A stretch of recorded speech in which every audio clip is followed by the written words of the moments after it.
আমন্ত্রণ জানাচ্ছি প্রিয় দর্শক, মানচিত্রের নিয়মিত আয়োজন কথোপকথনে 15ই আগস্ট বঙ্গবন্ধুর হত্যা দিবস, তার মৃত্যু দিবসকে কেন্দ্র করে আমরা দেখলাম যে সামাজিক যোগাযোগ মাধ্যমে একটা নীরব বিপ্লব ঘটে গেছে এবং যারা স্ট্যাটাস দিয়েছেন বঙ্গবন্ধুকে শ্রদ্ধায় হৃদয়ের সম্পূর্ণ ভালোবাসা উজাড় করে দিয়ে, তাদের অনেককে এখন বলা হচ্ছে কালচারাল ফ্যাসিস্ট।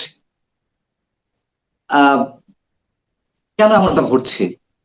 শোক জানানো যাবে না, কথা বলা যাবে না, ফেসবুকে একটা স্ট্যাটাস দেওয়া যাবে না। আমরা আসলে কোথায় আছি এই বিষয়ে কথা বলবো। যিনি এর মধ্যে কালচারাল ফ্যাসিস্ট হিসেবে অন্যতম হিসেবে চিহ্নিত হয়েছেন, গণমাধ্যম ব্যক্তিত্ব, চিকিৎসক ডাক্তার আব্দুল মুত্তুর স্যার আমাদের সঙ্গে রয়েছেন। ডাক্তার আব্দুল মুত্তুর স্যার, আপনাকে স্বাগত জানাচ্ছি। আপনার কাছে জানতে চাইবো আসলে এমনটা কেন ঘটছে, কারা করছে, উদ্দেশ্য কি। তার আগে আমি দর্শকদের উদ্দেশ্যে আপনার যে আবেগঘন ছোট্ট একটি স্ট্যাটাস দিয়েছিলেন 15ই আগস্ট রাতে, সেটি একটু দর্শকদের উদ্দেশ্যে আমি পড়ে শোনাতে চাই।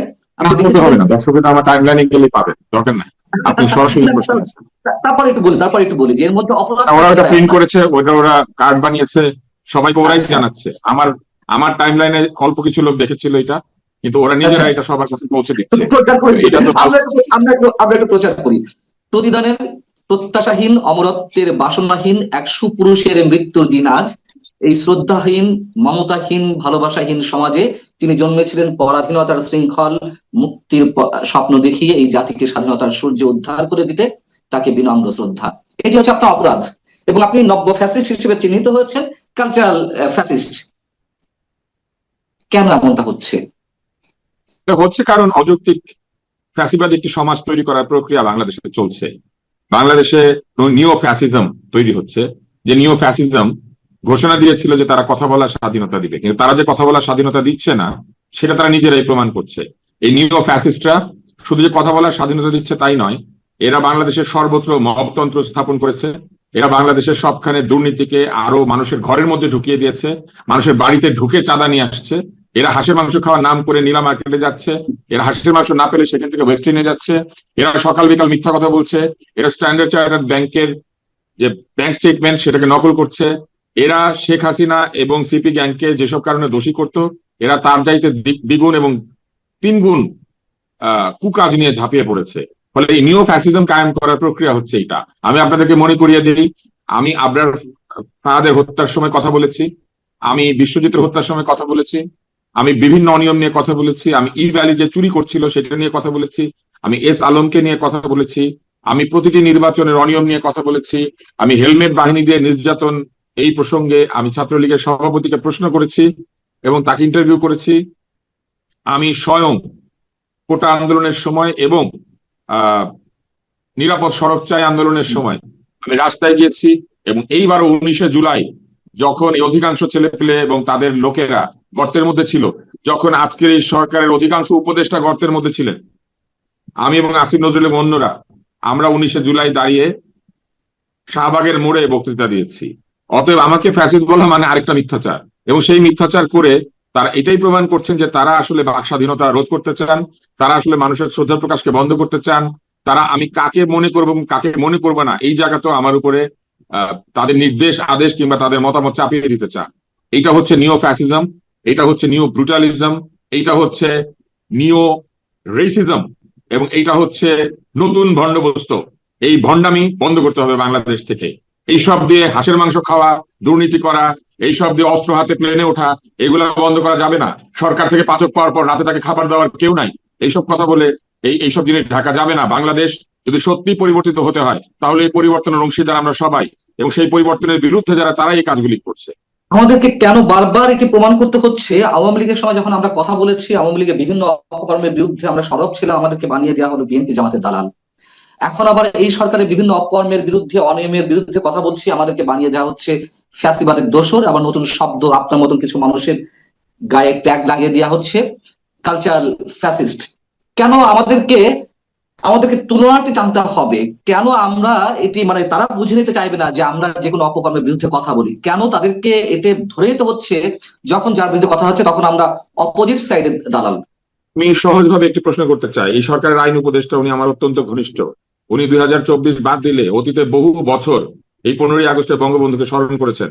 তাহলে আমি যদি কালচারাল ফ্যাসিস্ট হই, উনি আমার চাইতে বড় কালচারাল ফ্যাসিস্ট, এবং উনি আমার চাইতে বড় কালচারাল ফ্যাসিস্ট। এই সরকারের সংস্কৃতি উপদেষ্টা, উনি আমার চাইতে বহু আগে বঙ্গবন্ধুকে বিভিন্ন সময় ফেসবুকে স্মরণ করেছেন। এমনকি এই 32 নম্বর যখন ভাঙা হয়েছিল, উনি উপদেষ্টা হওয়ার আগে বলেছিলেন এই অন্তর্বর্তী সরকারের প্রথম দায়িত্ব হওয়া উচিত 32 নম্বর মেরামত করা। উনি তাহলে আমার চাইতে আরো বড় কালচারাল ফ্যাসিস্ট। সরকারের মধ্যে কালচারাল ফ্যাসিস্ট রেখে আমাকে কালচারাল ফ্যাসিস্ট বা আমাদের মতো লোকজনকে কালচারাল ফ্যাসিস্ট বলা হচ্ছে একটি ষড়যন্ত্রের অংশ। যে ষড়যন্ত্রের মধ্যে দিয়ে তারা নির্বাচন বন্ধ করতে চায়, যে ষড়যন্ত্রের মধ্যে দিয়ে তারা যে চাঁদাবাজি এবং মপতন্ত্র স্থাপন করেছে, সেই মপতন্ত্র এবং চাঁদাবাজির সুবিধা নিতে চায়। তারা সকলকে চুপ করিয়ে দিয়ে তারা শুধু একা কথা বলবে, তারা রাস্তাঘাটে জুতা হাতে ঘুরবে, তারা রাস্তাঘাটে মানুষজনকে অপমান করবে, তারা রাস্তাঘাটে মানুষজনের উপর ঝাঁপিয়ে পড়বে। এই মপতান্ত্রিক বাংলাদেশ, সাধারণ মানুষের জন্য অনিরাপদ বাংলাদেশ তৈরি করার ষড়যন্ত্রের অংশ হচ্ছে এইগুলি। যদি তারা সত্যি জুতা মারতে চায় তাহলে তারা যাক, বছরের পর বছর যারা বঙ্গবন্ধুকে স্মরণ করেছেন তাদের ওইখানে যাক, তারা তো উপদেষ্টা আজকে। এবং এই কথাগুলি আজকে বলতেই হবে।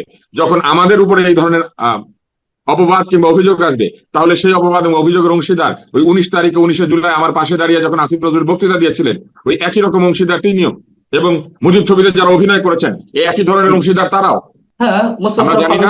আমরা জানি না কে কোথাও অভিনয় করেছেন, কে কার কাছ থেকে 1 টাকা নিয়েছেন আর কে কার কাছ থেকে টাকা নেন নাই। বরং আমি গর্ব করে বলতে পারি যে আমি নন প্রফেশনালি কারো কাছ থেকে, বাংলাদেশের কোন সরকারের কাছ থেকে আমি কোনোদিন কোনো সুবিধা নিই নাই। পারলে প্রমাণ করুক। ক্ষোভ জানানো যাবে না বঙ্গবন্ধুর মতন একজন ব্যক্তিত্বের প্রতি, কেউ আওয়ামী লীগ করুক আর না করুক। আমার দেখা তুষার, আমি 15 আগস্ট গভীর রাত পর্যন্ত দেখেছিলাম, রাত 2:21 কথা আপনাকে বলছি। আমি যখন ফেসবুকে ঢুকলাম, মানুষের প্রোফাইল, মানুষের টাইম লাইন ফেসবুক গুলোর মানে সয়লাভ হয়ে গেছে বঙ্গবন্ধুর প্রতি শ্রদ্ধা জানানোতে। মানুষের যে আবেগের তাড়না আমি দেখেছি, আপনারা নিশ্চয়ই খেয়াল করেছেন। যারা আওয়ামী লীগ করে না তারাও এবার স্ট্যাটাস দিয়েছে, শোক প্রকাশ করেছেন। শুধুমাত্র যে সরকারের যে বারবার করি না, আমি নিজেই তো আওয়ামী লীগ করি না, আমি কোনোদিন আওয়ামী লীগ করি নাই। আমি সেই 92 সালে ছাত্রলীগ করেছিলাম এবং সেটা আমি পরিষ্কার ভাবে সবাই জানে। এবং 92 সালে যে আমি সেই সম্পর্ক ত্যাগ করেছি, এরপরে কোনোদিন কোনো জায়গাতে আমি দলের সঙ্গে কোনো কাজে সম্পৃক্ত ছিলাম না। তাহলে এবং যারা স্ট্যাটাস দিয়েছে অধিকাংশ লোক কোনো দলীয় রাজনীতি তো দূরের কথা, রাজনীতির সাথে সম্পৃক্ত না। এখানে যে ঘটনাটি ঘটেছে সেটা পরিষ্কার। এখানে কয়েকটা বিষয় রয়েছে। একটি হচ্ছে চুরি, দুর্নীতি, অন্যায়, এগুলাকে ঢেকে দিয়ে মানুষের দৃষ্টি অন্য জায়গাতে নেওয়ার জন্য। দ্বিতীয় কাজ তারা যেটি করেছে সেটি হচ্ছে তারা মানুষের মত প্রকাশের স্বাধীনতা এবং অধিকারে বাধা দিয়েছে। আপনি যে বাড়িটি ভেঙে ফেলেছেন, আপনি যে জায়গাটিকে ধ্বংস করে দিয়েছেন, সেই জায়গাতে কোনো সাধারণ নাগরিক যদি ফুল নিয়ে হাজির হয়, তাতে বাধা দেওয়ার তো কোনো কথা নাই। সাধারণ নাগরিকের সঙ্গে ফুল দেওয়ার সাথে রাজনীতি কিংবা আওয়ামী লীগের কোনো সম্পর্ক নাই। সেখানে যদি কেউ কোরআন শরীফ পাঠ করে, আপনি পৃথিবীর কোনো জায়গাতে কোরআন শরীফ পাঠে কাউকে বাধা দিতে পারেন না। কোরআন পাঠে বাধা দেওয়া হচ্ছে ইসলামের বিরুদ্ধাচরণ করা, ধর্মের বিরুদ্ধাচরণ করা এবং ধর্মের বিরুদ্ধে গিয়ে অবস্থান নেওয়া। কোরআন পাঠে কোনো মুসলিম কোথাও কাউকে বাধা দিতে পারেন। ফলে কেউ যদি সেখানে দোয়া পড়তে চান, তাকে বাধা দেওয়া হচ্ছে সরাসরি ধর্মের বিরুদ্ধাচরণ করা। এবং কেউ যদি সেখানে শ্রদ্ধা প্রকাশ করতে চান, সেটা হচ্ছে যার যার নাগরিক অধিকার। সেই নাগরিক অধিকারে কেন কেউ হস্তক্ষেপ করবে? একটা ভেঙে দেওয়া বাড়ি, যে বাড়িটার অলমোস্ট চিহ্ন নাই, সেই বাড়িতে গিয়ে যদি কেউ তার শোক প্রকাশ করতে চায়, সেখানে তারা কেন বাধা দিবেন? কবর জিয়ারত করায় বাধা আছে? আপনার যদি পরিচিত কেউ থাকেন, তার বাড়িতে তার মৃত্যুর দিনে যাওয়ায় বাধা আছে? এগুলা কি রাজনৈতিক কর্মকাণ্ড? এখানে কি আওয়ামী লীগ নিষিদ্ধকরণের সাথে এই রাজনৈতিক কর্মকাণ্ডের কোনো মিল আছে? কোনো মিল নাই। এবং তাদের কাছে সবচাইতে বড় নিরাপত্তাহীনতা তৈরি হচ্ছে এই জায়গাতে, তারা দেখেছেন সাধারণ মানুষের একজন ব্যক্তির প্রতি শ্রদ্ধা দিচ্ছেন। আমার স্ট্যাটাসটা আপনি পড়বেন, এখানে কোথাও কোনো ব্যক্তির নাম নাই। খুব সূক্ষ্মভাবে চিন্তা করেন, কোনো ব্যক্তির নাম নাই। তার মানে আমি যখন বলেছি সুপুরুষ, সুপুরুষ বললে তারা তাকে বুঝে। স্বাধীনতা সূর্য উদ্ধার করেছেন, এটা বললে তারা তাকে বুঝে। এই দিন তিনি মারা গিয়েছেন, এটা বললেও তারা তাকেই বুঝে। আর যদি তারা তাকে নাই বুঝে, তাহলে তোমার স্ট্যাটাসটা মিথ্যা।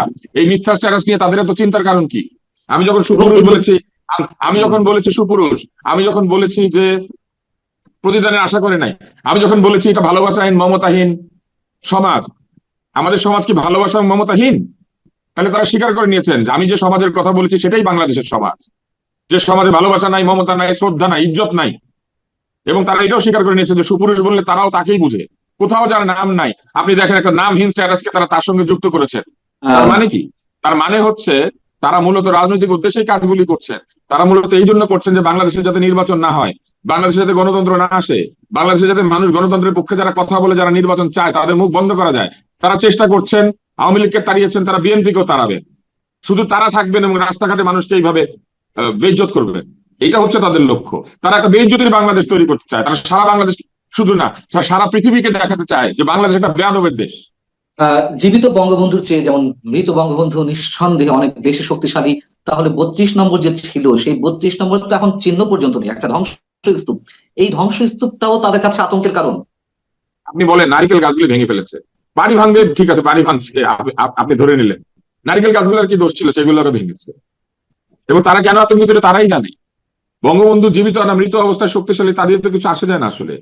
ওনার শক্তি বিচার করতে তো কেউ যাচ্ছে না। একজন মানুষের কিংবা একাধিক মানুষের এই বাংলাদেশে প্রতি তাদের অবদান আছে। তারা যদি ভাসানীকে স্মরণ করে, তাহলে ভাসানীর সবচেয়ে প্রিয় লোকটাকে, ভাসানী কার মুক্তির দাবিতে 69 সালে রাস্তায় নেমেছিলেন। তারা যদি সোহরাওয়ার্দীকে স্মরণ করে, সোহরাওয়ার্দী কাকে বলতো বা কাকে বলতো যে তার রাজনৈতিক পুত্র, তারা সোহরাওয়ার্দীকে স্মরণ করে, তারা ভাসানীকে স্মরণ করে, তাহলে ভাসানী আর সোহরাওয়ার্দী কাকে আদর করতো বা কাকে কাকে পছন্দ করতো? অতএব এগুলো হচ্ছে সিম্পল রাজনৈতিক শয়তানি, এবং সেই রাজনৈতিক শয়তানি করছে তারা। এবং এগুলো যারা করছে তারা মূলত তাদের চেহারা প্রকাশিত করছে, যে তারা যে মুখে যে গণতন্ত্রের কথা বলে, মুখে যে উদারতার কথা বলে, তারা মুখে যে মানুষজনকে সম্মান করা কিংবা অসম্মানের রাজনীতি বন্ধ করার কথা বলে, তারা মূলত ওই রাজনীতি করতে এসেছে। তাদের সাথে পতিত আওয়ামী লীগের কোনো পার্থক্য নাই। পতিত আওয়ামী লীগ 16 বছর নির্যাতন করেছে, তাদের সামনে তাদের জীবনের 50 বছর হতে বাকি আছে, কারণ এদের তো বয়স কম। এরা আগামী 50 বছরে একই শাসন কায়েম করতে চায়। যদি গণতন্ত্র চায়, নির্বাচনে আসুক, মানুষজনকে ভোটে দাঁড়াতে দিক, ভোটেই মানুষ বলবে কে ফ্যাসিস্ট কে ফ্যাসিস্ট না। ভোটেই মানুষ বলবে কারা কালচারালি অ্যাক্টিভ, কারা বাংলাদেশের সংস্কৃতিকে ধারণ করে এবং কারা করে না। কালকে বিএনপি, জামাত, সকল দল রাজনীতি, যারা রাজনীতি করতে পারছে এখন সবাই ভোটে দাঁড়ায়, তারা নির্বাচন চায় না। তারা এই সব করছে হচ্ছে নির্বাচন বন্ধ করার জন্য। বাংলাদেশে গণতন্ত্র আসুক, তারা সেটা চায় না। তারা নতুন একনায়কতন্ত্র চায়, নতুন ফ্যাসিজম চায়। এরা নিও ফ্যাসিস্ট। বরং আমরা ফ্যাসিজমের পতন চেয়েছি। আমরা বলেছি যে বাংলাদেশে ফ্যাসিস্ট সরকার চলবে না, আমরা বলেছি অগণতান্ত্রিক নির্বাচন চলবে না। এবং সেটা আমরা একদিন বলি নাই। এই আসিফ নজরুল আমার স্ট্যাটাস শেয়ার করেছেন, চাকরের সম্পদ দেখলে মালিকের সিন্ধুকের গভীরতা টের পাওয়া যায়। আমি বলেছি আই আমে চুরালিয়া। সেদিন এরা গর্তে ছিল না শুধু, সেদিন এরা ছাত্রলীগের গণরুমে লুকিয়ে থেকে ছাত্রলীগ সেজে মানুষের উপরে নির্যাতন করেছে। আজকেও তারা সেই নির্যাতনই করছে। এরা যখন ছাত্রলীগের ভিতরে থাকে তখনও নির্যাতনকারী, এরা যখন নিজেরা দল বানায় তখনও নির্যাতনকারী। এরাই প্রকৃত নির্যাতনকারী। এরা এদের বন্ধুদের রক্তের উপর দিয়ে এইসব কাজ করছে। এদের বন্ধুদের এখনো চিকিৎসা হয় নাই, এখনো তারা প্রত্যেককে ক্ষতিপূরণ দিতে পারে নাই, এখন একটা পূর্ণ তালিকা বানাতে পারে নাই। এরা এখানে সেখানে হাঁসের মাংস খায়, এবং হাঁসের মাংস না পেলে ওয়েস্টিনে যায়, আর তাদের বন্ধুরা রাস্তায় রাস্তায় চিকিৎসার জন্য ঘুরে। এরা নিও ফ্যাসিস্ট। 15ই আগস্ট আমরা দেখলাম ডিজে পার্টিরও আয়োজন করা হলো ঢাকা বিশ্ববিদ্যালয় এলাকায়, এমন একটি শোকের হ্যাঁ, দিনে। গত বছর হয়েছিল। এবং আপনাকে আমি বলি, গত বছর যখন তারা ডিজে পার্টির আয়োজন করেছিল, আমি স্ট্যাটাস দিয়েছিলাম। আমি এই বছর শুধু ওনাকে স্মরণ করি নাই, আমি গত বছর 5ই আগস্ট যখন এই সরকারের পতন হয়েছে, আমি 15ই আগস্ট তাকে স্মরণ করেছি। আমার স্মরণ আমি করব। এবং এখানে বাধা দিবে সে ফ্যাসিস্ট, সে অগণতান্ত্রিক। আমার কথা হচ্ছে যে এরা নিও ফ্যাসিস্ট। এবং যখন বুলডোজার দিয়ে 32 নম্বর গুড়িয়ে দেওয়া হলো, সরকারের কোনো কোনো উপদেষ্টা প্রচ্ছন্ন ভাবে তারা মানে স্ট্যাটাস দিল যে ফ্যাসিবাদের তীর্থভূমি আজকে গুড়িয়ে দেওয়া হবে, প্রকাশ্যে ঘোষণা দিল। সরকারি সংস্থা সিটি কর্পোরেশন বুলডোজার নিয়ে আসা হলো। এবং আমরা একইভাবে দেখলাম এই 15ই আগস্টেও যখন মব ক্রিয়েট করা হলো 32 নম্বরের সামনে, যখন একজন মানুষ, একজন সাধারণ মানুষ রিক্সাওয়ালা ফুলিয়ে যাচ্ছে, তাকে মবের শিকার হতে হলো। আইন শৃঙ্খলা রক্ষাকারী বাহিনী তাদেরকেই প্রোটেক্ট করছিল যারা মব করছিল। তাহলে সরকারের প্রচ্ছন্ন সমর্থন তো রয়েছে নাকি? আওয়ামী লীগ বানিয়েছিল সিপি গ্যাং, এরা বানিয়েছে এনসিপি গ্যাং, নতুন সিপি গ্যাং। এবং শুধু তাই না, আমরা দেখি নাই নির্বাচনের সময় কারা কারা নির্বাচনের প্রচারণা চালিয়েছিল, আগের অতীতের ভুয়া নির্বাচনগুলি আমরা দেখিনি। আমরা জানি না কার স্বামী কার স্ত্রী কোথায় গিয়ে নির্বাচনী প্রচারণা চালিয়েছিল। আমরা জানি না কে কতটা ডকুমেন্টারি বানিয়েছিল, আমরা কিন্তু জানি, কিন্তু আমাদের ভদ্রতার সীমানা আছে, আমরা সেগুলো বলি না। জানি না কে কোথায় কার অফিসের মধ্যে ঘন্টার পর ঘন্টা মিটিং করতো। আপনি তো আমাকে পাবেন না পলকের অফিসে, আপনি তো আমাকে পাবেন না মুস্তফা জব্বরের অফিসে, আপনি তো আমাকে পাবেন না তথ্যমন্ত্রী হাসান মাহমুদের অফিসে, আপনি তো আমাকে পাবেন না গণভবনে। গত 16 বছরে গণভবনে কোনো দাওয়াতে আমার নাম ছিল না। গত 16 বছরে আমাদের মতো লোকেরা কোথাও দাওয়াত পাই নাই। ইফতারের পেঁয়াজু খাওয়ায় ঠান্ডা পেঁয়াজু আর পচা ছোলা, সেই পচা ছোলা ঠান্ডা পেঁয়াজুর দাওয়াত আমরা পাই নাই। আমরা এইসবের জন্য রাজনীতিও করি না, রাজনৈতিক মতামত দিই না। আমরা বলি আমাদের মনের কথা, সেটা আমরা বলবো। বাংলাদেশে জন্ম নিয়েছে, এই বাংলাদেশ আমাদের, এই বাংলাদেশ কারো বাপের না। এই কথা বোঝার তাদের ক্ষমতা আছে কিনা আমরা জানি না। আমি যে কথা বোঝার ক্ষমতা তাদের হাড়ে হাড়ে আছে, সেই জন্য নাম না লিখলেও তারা মানুষের নাম খুঁজে পায়। এটা ভালো বলেছেন। এবং I challenge everybody to face me face to face and to debate me. I challenge everybody living who can speak in Bangla. Bangla যে কথা বলে, বাঙালির রক্ত যার গায়ে আছে, আমি চ্যালেঞ্জ করতে চাই আমাকে বিতর্কে ফেস করেন সাহস থাকলে। তারা বলছে যে টাকার বিনিময়ে আমরা বিক্রি হয়ে গেছে, যারা সরকারের সমালোচনা করছি। আব্দুল তুষারকে টাকা দিয়ে কেনার মতো কোনো লোক পৃথিবীতে জন্মায় নাই। শুধু শুধু আব্দুল তুষার কেন, এই ধরনের অভিযোগ তো আওয়ামী লীগ করেছে, আমরা যারা কথা বলেছি, আবার এখনো বলা হচ্ছে, মানে সরকারের বিরোধিতা করলেই টাকা দিয়ে বিরোধী দল কে নেয়। আমি একটা জিনিস বুঝি না, আমরা সরকারের কোনো বিরোধিতা করি নাই, পান না, সরকারের কোনো বিরোধিতা করি নাই, সরকারের খারাপ কাজের সমালোচনা করেছি, সরকার ভুল করলে সেটা আমরা করবো। সেই জায়গা থেকে সরকার আমাদের সেই সরকারকে সমালোচনা করার জন্য বাংলাদেশে কোনো বিরোধী দল নাই। সরকার গণতান্ত্রিক সরকার না, সরকার অনির্বাচিত সরকার। সেই অনির্বাচিত সরকার ভুল সিদ্ধান্ত নিলে, ভুল কাজ করলে সেইখানে আমাদের কথা বলা দায়িত্ব, এবং আমরা সেই দায়িত্ব পালন করেছি সুনাগরিকের। নাগরিকের কাজ হচ্ছে সরকারকে ঠিক রাস্তায় রাখার চেষ্টা করা, সেটা আমরা আগেও করেছি, না এই যে আমরা আগেও করেছি, তার আগেও করেছি। আমি একমাত্র ব্যক্তি যে সকল সরকারের সময় কালো তালিকাভুক্ত হয়েছি, অন্তত কিছুদিনের জন্য হইল। হাতে গোনা কিছু মানুষ। এখন বিষয় হচ্ছে যে সবসময় বলা হয় যে যেহেতু আমাদের অবস্থান অলওয়েজ বিরোধী দলের আসনে, আমাদের অবস্থান যেহেতু আমরা ক্ষমতাকে প্রশ্ন করি, এবং বলা হয় যে বিরোধী দল টাকা দিয়ে কিনে ফেলেছে, কিন্তু এই সহজ জিনিসটা সাধারণ মানুষ কেন বোঝে না যে দালালি করলে তো সরকারি দলের দালালি করতে হয়, তাই না? সরকারি দালালি করতে হয়, সেখানে হালুয়া রুটির ভাগটা খুব সহজেই পাওয়া যায়, মোটা অঙ্কের টাকা পাওয়া যায়। বিরোধী দলে কেন থাকতে হয়, বা বিরোধী দলের অবস্থানে কেন আমাদের থাকতে হয়? যেহেতু আমরা ক্ষমতার সময় আমরা বিরোধী অবস্থানে ছিলাম না, আমরা সবসময় সরকারের সবচেয়ে বড় বন্ধু, কারণ আমরাই সরকারের ভুল ত্রুটিগুলোকে মনে করিয়ে দেওয়ার চেষ্টা করেছি। বিরোধী হচ্ছে তারা যারা প্রত্যেকদিন তেলের শিশি হাতে সরকারের কাছে গিয়ে হাজির হয় এবং তেল দিয়ে কিছু না কিছু নিজেদের জন্য পায়। নিজের স্বার্থ বিবেচনা করলে আমার মতো বা আমাদের মতো লোকদের কোনো কথা বলারই কথা না, কারণ আমরা কোথাও গিয়ে হাত পাতলে আমরা পেতাম, কিন্তু এই ভিক্ষা করার স্বভাব আমাদের নাই, চাঁদাবাজি করার স্বভাব আমাদের নাই। হাসনাত আব্দুল্লাহ মন্তব্য করেছেন যে আগস্ট শোকের দিন নয়, আগস্ট আনন্দের মাস। উনি আনন্দ করুক, ওনাকে তো কেউ না করে নাই। উনি আনন্দ যদি করতে পারেন, আরেকজনের শোক করার আনন্দ স্বাধীনতাও আছে। ওনার যেমন আনন্দের স্বাধীনতা আছে, অন্যের শোক প্রকাশ করারও স্বাধীনতা আছে। ওনার যদি অশ্রদ্ধা করার স্বাধীনতা থাকে, আরেকজনের শ্রদ্ধা করার স্বাধীনতা আছে। আপনার কাছে আমার শেষ যে প্রশ্নটি, এই ধারা কতদিন চলবে? এই ধারা আল্লাহ যতদিন চায় ততদিন চলবে, কারণ এই সবই হচ্ছে, আমি সবসময় হচ্ছে আমি বিশ্বাস করি যে কোনো কিছু এই পৃথিবীতে ঘটে না যেটা প্রকৃতির নিয়মের বাইরে, এবং কোনো কিছু এই পৃথিবীতে ঘটে না মহান সর্বশক্তিমান আল্লাহ তাআলার নির্দেশ ছাড়া। ফলে সকল যা কিছু ঘটছে, এই সব কিছুর মধ্যে আমাদের জাতির মঙ্গল নিহিত আছে। আমরা জেনে যাচ্ছি কারা ভণ্ড, কারা প্রতারক, কারা চোর, কারা বাটপার, এবং একদল চোর বাটপার পালিয়ে গিয়েছে, আরেক দল তাদের নিজের চেহারা উন্মোচিত হচ্ছে। আমরা জেনে যাচ্ছি কারা মিথ্যা কথা বলে, কাদের মনের মধ্যে ঘৃণা, হিংসা, বিদ্বেষ, কাদের মনের মধ্যে কোনো ক্ষমা নাই, ভালোবাসা নাই, প্রেম নাই, এই মানুষের প্রতি কোনো তাদের শ্রদ্ধাবোধ নাই, কারা বাংলাদেশের ধ্বংস চায়, আমরা সেটা জেনে যাচ্ছি, এবং এই জেনে যাওয়াটা খুবই জরুরি। কোনো মানুষ অমর না, কোনো মানুষ অবিনশ্বর না, কোনো মানুষ তার নিজের ধ্বংস কিংবা এই পৃথিবীর ধ্বংস ঠেকাতে পারবে না। কিন্তু প্রতিটি মানুষ এই পৃথিবীতে আসে সুনাগরিক হওয়ার, ভালো মানুষ হওয়ার দায়িত্ব নিয়ে, এবং সেই ভালো মানুষ হওয়ার প্রথম পদক্ষেপ হচ্ছে অন্যের অধিকার ক্ষুণ্ণ না করা। আল্লাহ তাআলা বলেছেন যে তিনি তার সঙ্গে কোনো অন্যায় হলে সেটি মাফ করবেন, কিন্তু বান্দার সঙ্গে কোনো অন্যায় করলে সেটা তিনি মাফ করবেন না। এইটাকে বলা হয়েছে হাক্কুল ইবাদ। যারা হাক্কুল ইবাদ ক্ষতিগ্রস্ত করে, যারা হাক্কুল ইবাদ মানে না, যারা হাক্কুল ইবাদ ভঙ্গ করে, আল্লাহ তাআলা বলেছেন যে ক্ষতিগ্রস্ত ব্যক্তি তাকে ক্ষমা না করা পর্যন্ত তিনি ক্ষমা করবেন না। ফলে যারা অন্যের অধিকার ক্ষুণ্ণ করে, যারা অন্যের মুখ চেপে ধরে, যারা অন্যকে অপমান করে, যারা অপমানের সংস্কৃতির মধ্যে দিয়ে এই বাংলাদেশকে একটি ঘৃণা বিদ্বেষপূর্ণ একটি জনপদে পরিণত করতে চায়, তাদের জন্য আমরা প্রার্থনা করতে পারি। এরা বোঝে না সক্রেটিসের মতো, যেরা জানে না এরা বোঝে না যে এরাই আসলে হিংসা করছে। এরা জানে না যে আগুন তারা প্রজ্বলিত করছে, সে আগুন একসময় তাদেরকে স্পর্শ করবে, এবং সেই আগুন নেভানোর জন্য এই বাংলাদেশে কোনো মানুষ অবশিষ্ট থাকবে না। এই বাংলাদেশ থেকে যদি লিবারেল মানুষেরা, উদার মানুষেরা চলে যায়, তাহলে মধ্যপন্থী মানুষেরা যদি চলে যায়, তাহলে এই আগুন নেভানোর ক্ষমতা এই বাংলাদেশে আর কারো থাকবে না। তারা যা করছেন, এটা বাংলাদেশকে একটি অত্যন্ত বিপদ সংকুল জনপদে পরিণত করছেন, যেখানে প্রতিটি মানুষকে অবিশ্বাস করবে, এবং এই অবিশ্বাসের বাংলাদেশ তৈরি করার মধ্যে দিয়ে তারা মূলত বাংলাদেশের সর্বোচ্চ ক্ষতি সাধন করছেন। আপনি বিজ্ঞানের কথা বললেন, প্রকৃতির কথা বললেন, প্রকৃতির বিচার আছে।